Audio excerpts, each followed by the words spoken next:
we're a startup focused on automation in the upstream oil and gas industry. So if you look at the car manufacturing industry today and compare it to 50 years ago, almost nothing looks the same. Everything's been automated, and process optimization is an ongoing task. Look at the drilling industry, however, and compare it today to how it was 50 years ago, and almost everything looks exactly the same.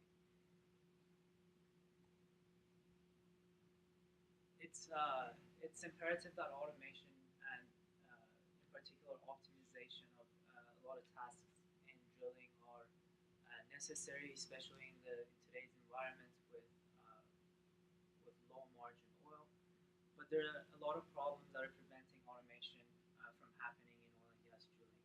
One major challenge is that there are a lot of players involved in construction of a wellbore. So there's data, both real time and design data flowing from multiple stakeholders, which makes sort of aggregating everything really difficult. Also, all wells are not the same, so applying the same algorithm on different wells becomes very challenging because of that. Another problem with applying there's this sort of big data buzzword currently going around in all industries, and oil and gas is sort of not alone. But applying the traditional algorithms for big data to oil and gas drilling is very difficult for some of the reasons that I just mentioned, but also uh, the fact that there's a lot of physics involved in this data. There are time series and there are physics-based data. Um, so traditional sort of approach to optimization using machine learning algorithms that are available today is not possible. So to solve these challenges, Offer Automation provides a collaborative platform for oil and gas stakeholders to come together and design a well. Using the data that gets stored in this aggregation platform, we can then allow the initialization and self-calibration of drilling models that allow optimization of various drilling tasks, and therefore increasing drilling efficiency uh, in regards to the different tasks that are involved, and therefore reducing both non-productive time as well as increasing consistency and efficiency. The value by using this software platform goes first to the operators, as they can drill a well faster and they can start producing that well faster as well. Drilling contractors can also start charging a higher day rate, as they can start delivering that well faster, so that promise allows them to charge a higher day rate for their drilling job. Uh, the savings come in two ways basically. One is through reducing trouble events, which cause the non-productive time, as well as in general reducing the drilling time, so increasing performance, and summing up everything to about $1 million per offshore well and $40,000 for an onshore well. The business model, this is something, I guess I shouldn't say this in the pitch, but it's been refined over the summer over the ATI experience. We've realized that in the short term, what we need to do is partner up with an IT service provider as well as an operator to have access to both data and the current software platform that runs on the rigs. Do our test runs, and with this evaluation of performance, if savings come in the short term, split the savings. In the long term, once the value is proven, we will be integrating into third-party software and charging a per rig uh, licensing fee. Our team consists of myself. I'm a graduate student in mechanical engineering at UT, along with two other graduate students, Roman and Adrian, our research scientists, and our faculty advisor, Dr. Vanort, who's an ex-Shell manager for 20 years, and now he's in economics doing research. The ATI experience has been very valuable. A lot of it was spent doing market validation, validating both sort of the overall value proposition as well as each of the product features and which of them sort of matter the most to the customers. We also sort of switch from um, focusing on drilling automation itself to automating drilling and automated drilling analysis, which seems to be more of a focus for the industry right now. And maybe in a few years, drilling automation itself will be of the major focus. Something that sort of we also understood through ATI and talking to the mentors was this issue of customer accessibility. So even if we're the ones who can provide sort of all the aspects of the business and be our own standalone company, and not having access to some of the customers that we need will force us to seek partnership with someone who does, somebody who's been a player in this field for a few years. And a lot of time was also spent understanding just the workflow of how things work in the oil and gas market, and also exploring different application areas. The final decision for this business is there are more answers to come within the next month. Some of the meetings that have been arranged haven't happened yet, so there are more answers to hear. From business perspective, this idea is a go. From actually making it happen, it's sort of a no-go. We have to sort of evaluate the structure of the team of the startup, given the different levels of commitments that people are willing to put in. But given I'm in grad school, I'll be probably spending a little time more doing market validation and seeing whether this is pursuable after I graduate. Great, thank you. So I just have, I guess, a few comments to start. The first is like on the team slide.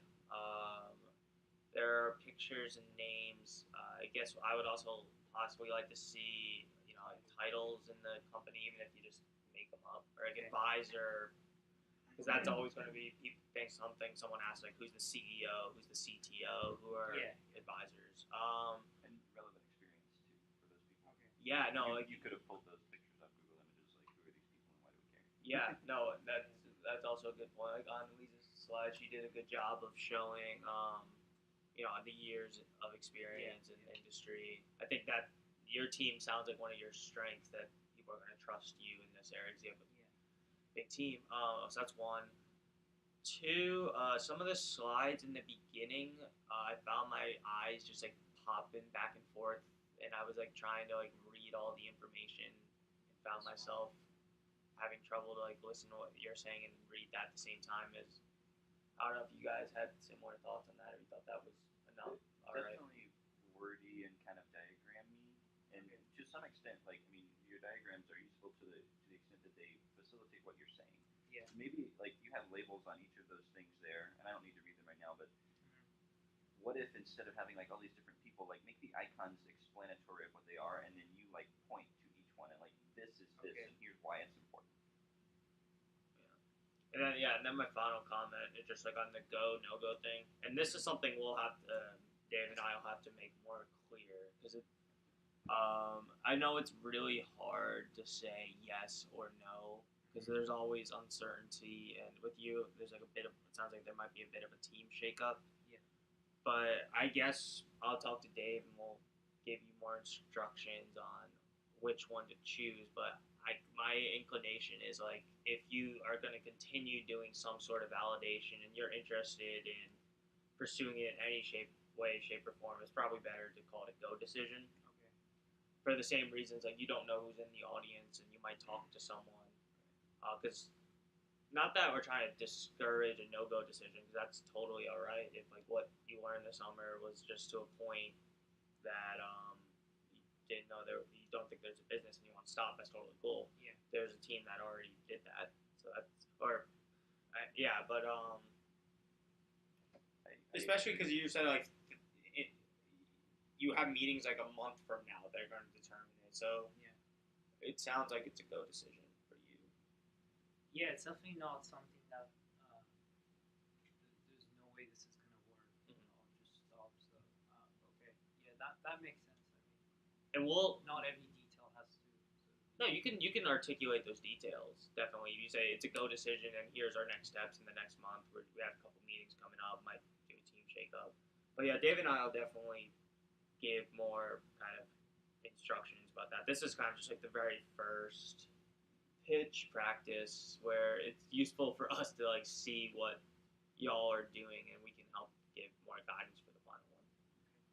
Well, I think, like, to me, the go no go speaks a lot to the business itself. And if you decided the business just doesn't exist, then that's a no go, and you're not going to work on it anymore. But it sounds like you have a business. So, like, our business, we're dead in the water in like 4 months. We don't have money, right? Like, we're just then it will be a no go because we'll have been at the end of what we can stretch. But we're still going to say go, and then here's our criteria, right? We'll be around in a year if we can do these things.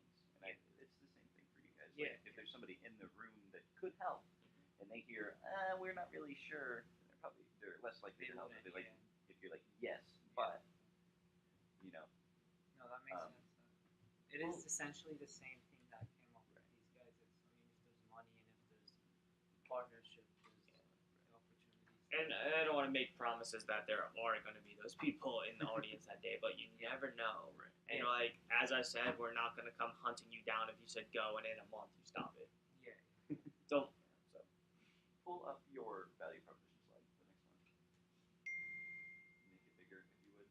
This is my favorite slide of your whole deck because you explain very well. Here's why anybody cares. Here's what we do. We reduce lead drilling time. We reduce non-productive time. You guys steal this. Like, just this is awesome. So even spend more time on it, maybe. Yeah. Or you kind of have two slides in one, so maybe split them up and make them bigger and go through. But this really sells what you're doing. I'm not personally knowledgeable enough to know exactly what you do. But if I believe this, like if I see you do these things, then great. So awesome work here. story of my life. I would say too when you pitch like on a vocal note, you're pretty similar in your cadence and in your sort of excitement level, and try to like be more up and down because I'm going to take audio cues from you as to whether I give a shit about the certain slide, and if I sort of like kind of care about all of them, that's not your slide deck. Some things are really important and some things aren't.